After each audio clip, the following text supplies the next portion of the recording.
Welcome to the Battle of Ohio podcast, where we follow the revival of the historic rivalry between the Cincinnati Bengals and the Cleveland Browns.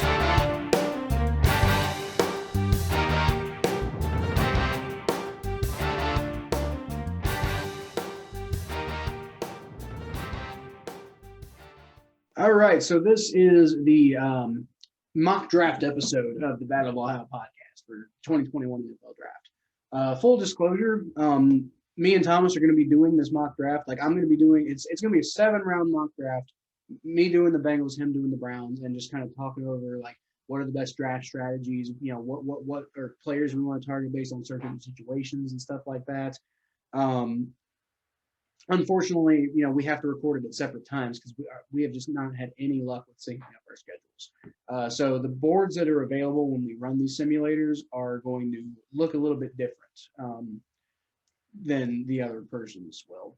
This one is not so much going to be predictive as it is just talking about what different strategies the Bengals and Browns could employ based on different situations that happen. I am going to be personally doing a predictive 32-team round one mock draft on my personal YouTube channel in a couple of days.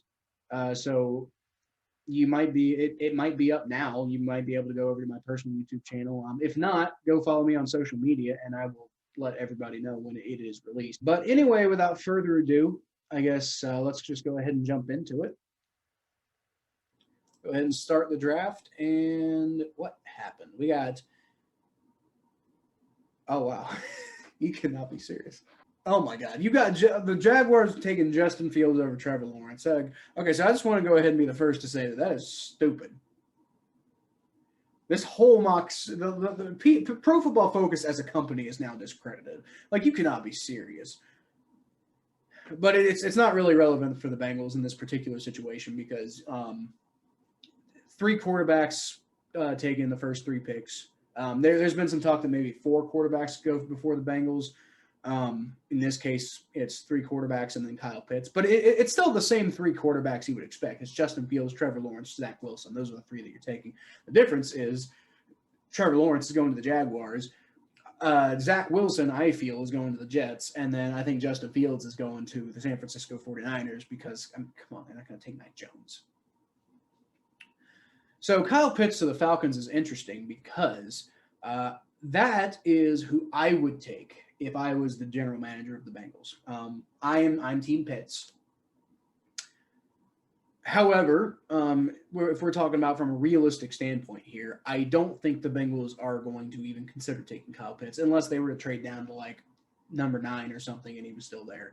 Might even have to be number 11. They might have to go out of the top 10 to take a tight end, which is a dumb way of thinking about it considering what Kyle Pitts is, but I don't think they're going to take Kyle Pitts. I really don't. So it pretty much comes down to Penny Sewell or Jamar Chase, who is available here anyway. So, you know, that I guess makes it a little bit easier for the, simulator here. But I don't think it doesn't really matter what team you are on this one. Penny Sewell, Jamar Chase would both be great picks. The Bengals are going to take Jamar Chase though. So I mean, I'm just being honest here. I'm not trying to like make an argument for any guy in particular or what they should or shouldn't do. What is going to happen, assuming he's available, assuming the Falcons don't take him, what is going to happen is the Bengals are going to take Jamar Chase. We already know that. We've heard from Malik Wright. We've heard from I think Joe Goodberry mentioned something about it on Twitter. We've heard a lot of plugged-in people talk about this, and it seems like the Bengals are all in on Jamar Chase. I don't think Joe Burrow is pounding the table for him or anything like that. Joe Burrow's not like that. But I do think that Joe Burrow probably gave him a glowing recommendation, and I mean he's the best wide receiver in the draft this year. So, I mean you can't get too bad. Now again, I will say if they take Penny Sewell, I won't be upset about it. Nobody will be upset about it except people who are insane. But yeah. So Jamar Chase is going to go at number 5 to the Bengals. That is my prediction and also my analysis. So next up, oh boy. That's not good. So the conventional wisdom here is you take Jamar Chase, number 5, and then you should probably have some good options on offensive line to pick from in the ensuing picks. Um, Unfortunately, what actually happened is you had the two guys I've really been paying attention to, maybe arguably you could say 3 guys that I've been paying attention to as guys who could potentially fall to number 38 is, let's see, we got, can't find him. But anyway, Elijah Vera Tucker, that's one guy who I've been thinking can fall to the Bengals at 38. Tevin Jenkins is another guy. He fell to 33, but didn't quite get to 38. And Alex Leatherwood. Now, what I really like about Tevin Jenkins and Alex Leatherwood is I think they are both the type of guys who can start at guard in their at the beginning of their Bengals careers and then kick out to tackle when the time comes, because I don't think Riley Reif is a long-term answer. I think he's a good answer for 2021, maybe even for 2022 if we re-sign him, but I don't think he's like a long-term answer at right tackle. And that's what I think you could get out of Tevin Jenkins and Alex Leatherwood. And then it's almost kind of like the reverse with Elijah Vera Tucker. You know, they got him listed as a tackle here. I think he's more of a guard, but you could have him at tackle for that first and then put him in at guard. But unfortunately, none of those guys are available. So what we do have is Walker Little and Dylan Rattens, which I think are both worthy of being picked in the first round. But there's a reason they didn't get picked, and that's because Walker Little just hasn't quite shown anything in a while. Dylan Rattens, same way. Now, I mean, I don't think anybody was ever expecting him to be like the top tackle in this class, but like, you know, I think he's worthy of being taken in the first round. He fell in this mock, but he does not have that versatility that you want. He's from what I understand, he's pretty much just an offensive tackle. You're not going to put him on the inside, and he's also, from what I understand, he's like a power running kind of scheme fit. So that doesn't really make a whole lot of sense with the Bengals. So this would be a prime situation, I think, for the Bengals to trade down, because they're at pick 38. You look down, there are guys out there who make sense. I've heard a lot of people talk about Liam Eichenberg, although I think there's the same problem there with like Dylan Rattens and Walker Little with just the lack of versatility. Landon Dickerson is another guy that you could take. You probably trade down and he'd still be there. There's options here. But again, I'm not making trades because I don't necessarily think the Bengals are going to make trades. So I guess I'm going to make a call with something you could probably argue would be a little bit of a reach. I'm going to take Landon Dickerson because Landon Dickerson, maybe you could put him in at right guard, and then you have either like the winner of a battle between Quentin Spain and Xavier Su'a-Filo at left guard. And then, you know, your offensive line is Jonah Williams. Like I said, whoever wins that battle at left guard, Trey Hopkins and or some fill-in position until Trey Hopkins is healthy. Landon Dickerson and Riley Reif. And that is a fine line in my opinion. So I'm going to take Landon Dickerson here. I think that's a pretty good pick. What we got here, third round of the NFL draft. So once again, not really an ideal situation. Glad we went ahead and got offensive line out of the way, though, with Landon Dickerson. Now, that doesn't get rid of our offensive line problem because we still probably need like a developmental offensive tackle to eventually take over. Unfortunately, what we got to work with here is Jalen Mayfield. Should we double down? They got him ranked at 144, but guys, he's not. See, this is part of this is why I like the Draft Network, because they got these guys properly ranked. Pro Football Focus, I'm not sure what they're thinking here, having Jalen Mayfield all the way down at 144. But then you see that his average draft position is 71. So, duh. Okay, so I would take Jalen Mayfield here, probably, even though we did just take Landon Dickerson.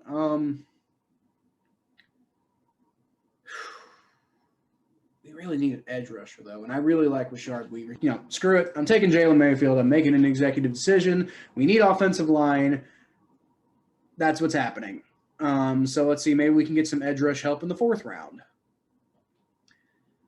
What we got? Yep, there we go, right there. Milton Williams. So y'all know who Milton Williams is? If you hear other Bengals analysts talk about Milton Williams, he's basically Geno Atkins. He's not the same exact style and thing as Geno Atkins, but he is a really good 3 technique who's probably really undervalued, who you can probably get in the 4th round because he's undersized. I just described Geno Atkins to you. So am I saying Milton Williams is going to be a potential future Hall of Fame, 4th round pick? I don't know. But you need to fix this pass rush. And, that's part of your problem is you just have no pass rush pressure from the interior.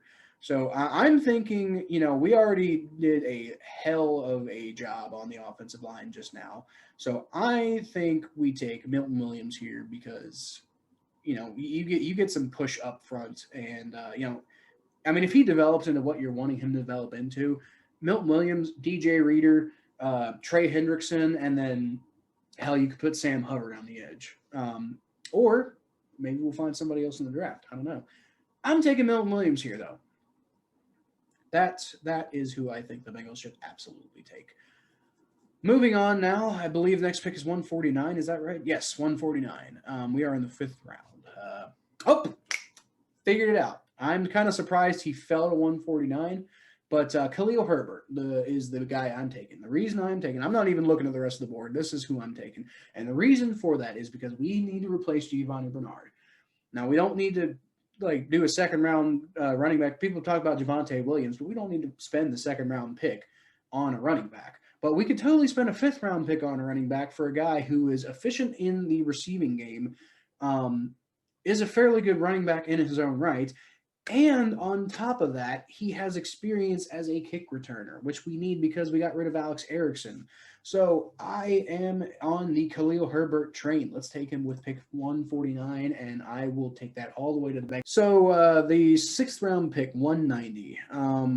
What do we need? What have we taken so far? We've taken a pair of offensive linemen. We took 3 technique offensive tackle. We took Jamar Chase. We took a running back. So what else do we need? We could probably go for an edge rusher, right? What do we got as far as edge rushers concerned? Whole lot of nothing. All right. Whole lot of nothing.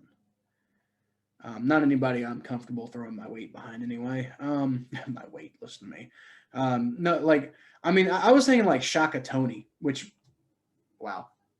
That's a guy I'd target in the 6th round, but it looks like he got taken the pick before us to the Philadelphia Eagles at 189. So, no, too bad. Shaka Toney, gone. Chauncey Golson, what's up with you?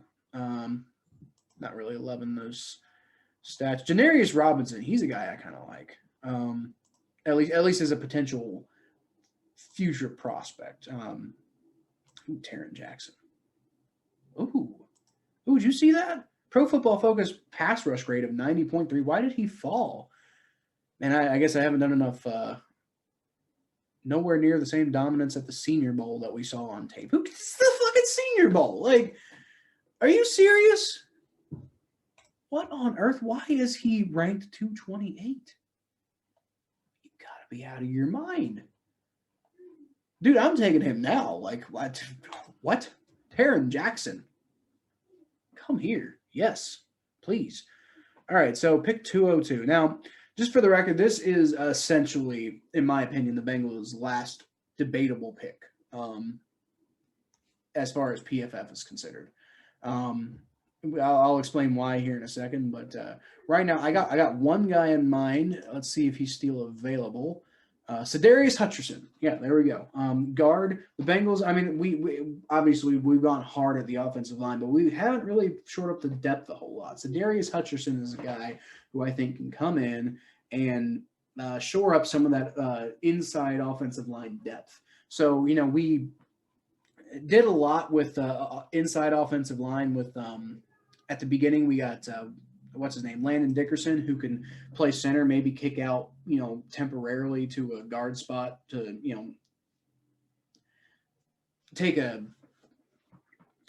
take one of those positions. And if not, Jalen Mayfield is a really versatile guy who I think could play at guard if we need somebody to spot start at guard for this season.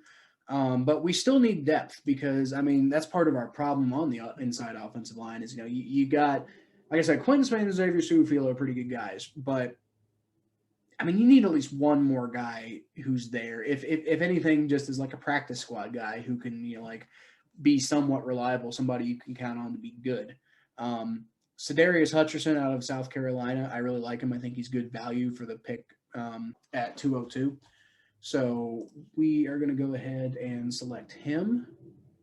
What I would actually do if the Bengals were in the position at pick 235 in the real draft is I would take a kicker, and I would specifically take Evan McPherson out of Florida.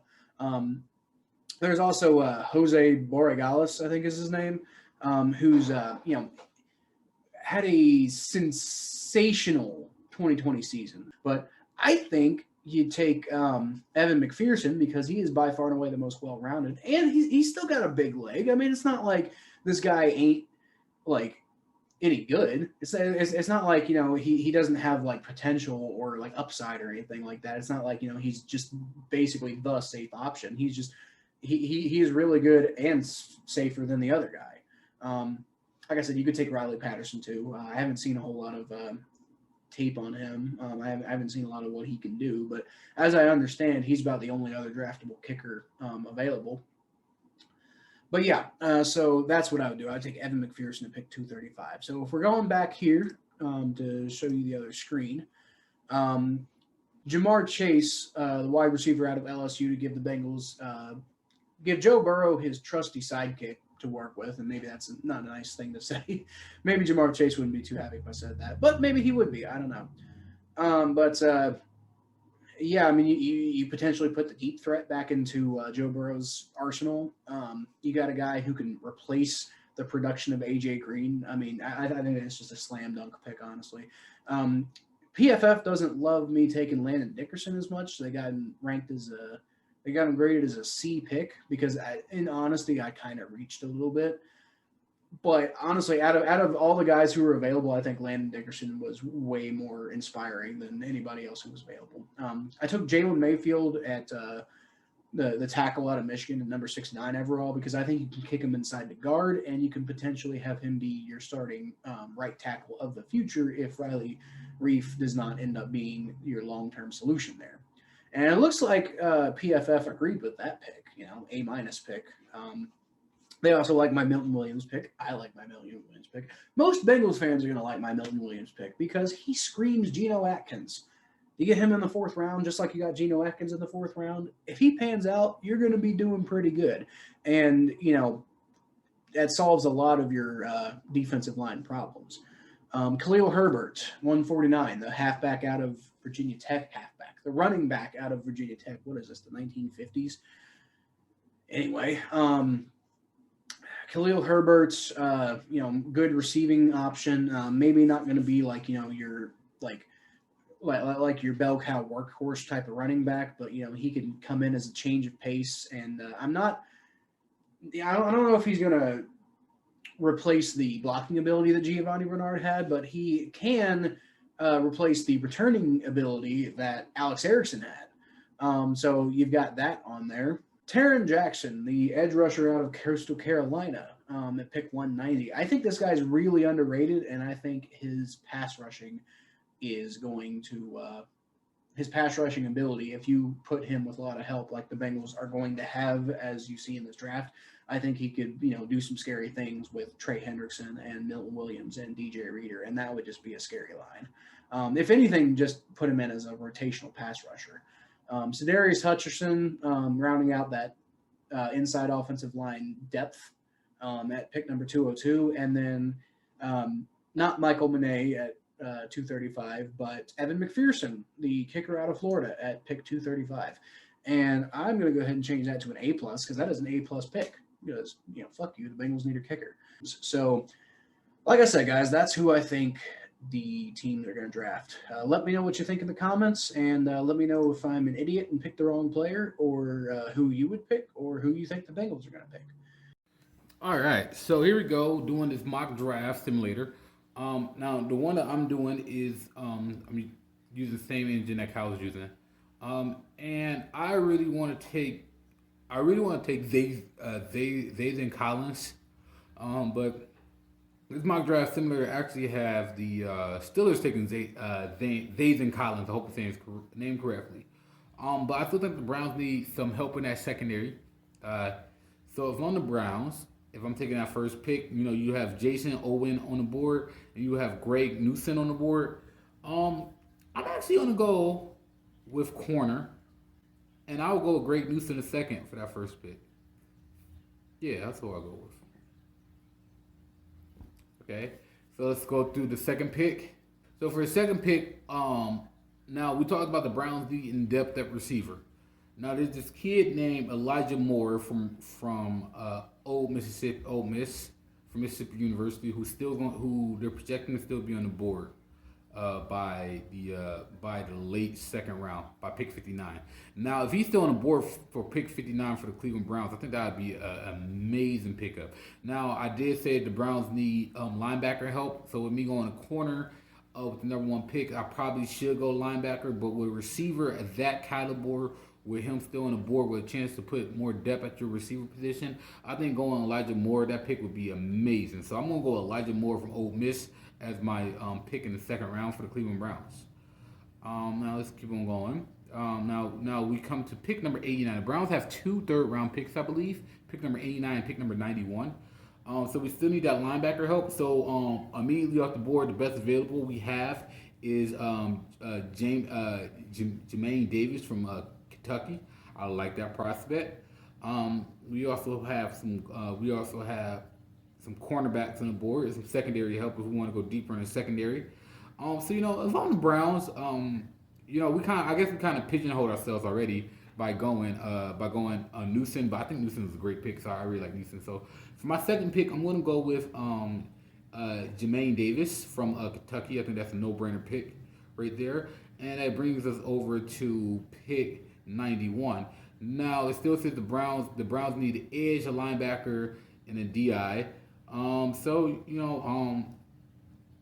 I could either go depth on cornerback and go Kentucky player. Put more depth on cornerback. I could draft safety. I could go Jamar Johnson, get a safety to kind of reload. I'll get another receiver, or I could get a defensive end. But I really like this kid at Louisiana Tech. He's kind of a project, but the Browns are very deep in this draft. So Milton Williams would be a great pickup for the Browns. I think Milton Williams would be excellent. Somebody who put up a very great pro day with a 4.6740, which is that's actually very impressive for his position.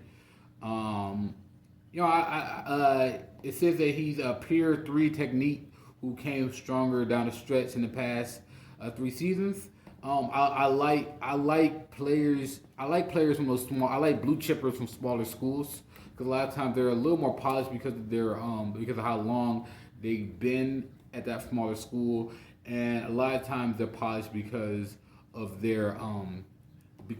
how old they are. Usually they're older players. This guy Milton Williams is going to be 22, so he's going to be veteran. He's going to be a veteran player. He's going to come with a lot of experience. He's going to be very mature. So I'm going to go with Milton Williams at number 73, pick number 91. I like Milton Williams a lot. Let's go through the simulator again. All right, so now we're in the 4th round.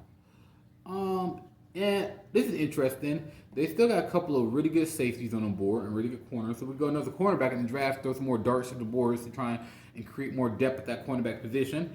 But I'm going to go Jamar Johnson. If Jamar Johnson is on the board for the 4th round for the Browns, you got to take Jamar Johnson. Jamar Johnson is a really good corner out of Indiana, and I like him. So for that reason, I'm going to go with Jamar Johnson. All right. So now we're at pick number 130 for the Browns. let's see what we got here. So now we're probably going to have to go for a little more need. And maybe we should go one of these players that might be a little bit more of a project. Maybe we might go running back. I wouldn't suggest going anything on offense still because the Browns' offense is pretty much set. We did go receiver already, so I think for this round, I probably focus. I'm probably going to throw another dart at the door for a defensive end, or a defensive tackle. I really like that Bobby Brown kid, the third out of Texas A&M. He's still on the board, so I'm gonna go ahead and take him. I like that pick. Let's go with Bobby Brown, the third. Keep it going. See what we got here. All right. So for pick number 169, the Browns are very deep depth wise. So for this pick, the Browns could literally go any direction. Now, me personally, this is gonna become more personal. Like, what's your personal opinion? Now, if I'm the Browns, I'll just spend this pick on offense. I might go depth on offensive line, believe it or not, where I could replenish my offensive line. But the Browns have one of the deeper offensive lines in the league, so I might not do that. I could go receiver, throw more darts at the board with receiver, recycle more young receivers in the team. But the Browns have a lot of young receivers, plus I have them drafting a young receiver early in the draft. I could go running back, get a third running back to back up Kareem Hunt and Nick Chubb. But I'm not necessarily going to do that. I think if anything, if we should take a flyer on anything, I think we should take a flyer at cornerback. Get as many good corners as possible. I really like this kid out of Minnesota, Benjamin Sejuste. I'm not sure if I pronounced his name correctly, but I'm gonna go ahead and take him. Similar to going. So now the Browns have two more picks, 211 and 57.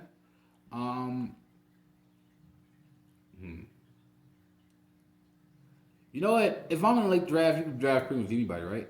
So I think I'm gonna go with Elijah Mitchell, the running back out of Louisiana. I like that kid's style. I like what he brings to the table. Take a flyer on a running back in the late round. Who knows? He might become something. If there's any player I'll like take a flyer on the late round, it will be a running back, somebody to help rotate Kareem Hunt and Nick Chubb, and I just like the idea of that. So we come with our last pick, number 257, and I thought about this a lot, but the Browns' last pick, in my opinion, should be a kicker if there is one. Do we have kickers in the draft? Do we have any kickers available? There are no kickers available on the board. Well, on the Browns, I'm drafting a kicker. Apparently, there's no kickers on the board, so I probably should draft the quick kicker earlier, but I gotta play this game. So I'm gonna go defense.